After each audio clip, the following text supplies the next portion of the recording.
ဝင်းမုံရွှေရဲ့ကြောက်စိမ့်လေဆွဲထက်တန်မိုးကြီးတဲ့လက်စွပ်ကိုထုတ်ကြွားတဲ့ဖွဖွ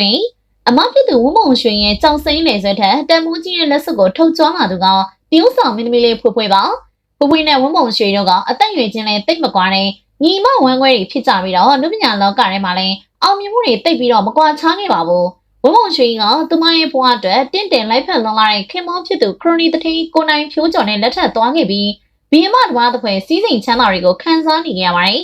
လူတကာအားကြစရာကောင်းတော့ချစ်ခံနေရတယ်လို့တန်မိုးကြီးကြောင်းမြတ်နာနေနဲ့ဇနီးတွေကိုမျက်နှာမငယ်အောင်ထားပေးခဲ့တာကြောင့်လည်းတနိုင်ငံလုံးကအားကြနေရပါတယ်အကယ်ဒမီပေးပွဲကြီးမှာတော့ကလည်းသိန်းပေါင်း3သိန်းကျော်တဲ့တန်မိုးရှိတဲ့ကြောင်စိမ့်လေဆွဲရတနာကြီးကိုခင်မောဖြစ်သူခရိုနီတထေးကိုနိုင်ဖြိုးကျော်ကဆင်မြန်းပေးခဲ့တာကြောင့်တနိုင်ငံလုံးအတိုင်းအတာနဲ့လူပြောများနေကြတာပါဒါပေမဲ့လည်းဝင်းမုံရွှေရဲ့ကြောင်စိမ့်လေဆွဲကြီးကိုလုံးဝအားမကြပဲ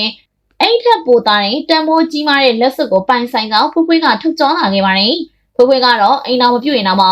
သူမကိုတန်မိုးထားပြီးချစ်ခင်ပေးနေကြတဲ့သူတွေကြောင့်သိန်းပေါင်း30ကျော်တန်မိုးရှိတဲ့လက်စွပ်ကြီးကိုရရှိခဲ့ဖြစ်ကြောင်းအခုလိုပဲကြောင်းလာခဲ့ပါတယ်ဒီလက်စွပ်ကြီးဟာဆိုရင်ရတနာ9ပါးနဲ့စီချဲထားတဲ့လက်စွပ်ကြီးဖြစ်ပြီးအလဲကခရမ်းဆွဲကြောက်ကြီးဟာလည်းတကယ်ကိုတန်မိုးကြီးမားပြီးတော့ခန္ဓာတင့်တယ်လွန်လာပါတယ်တာမန်လက်စွပ်တကွင်းဆိုတာထက်ပိုပြီးတော့ကြီးမားတဲ့အရှိန်ဝါးရင်းနဲ့ပြည့်စုံနေတဲ့ရတနာ9ပါးစီချဲထားတဲ့လက်စွပ်ကြီးကိုဖွဖွကပိုင်ဆိုင်ထားတာဖြစ်ပါတယ်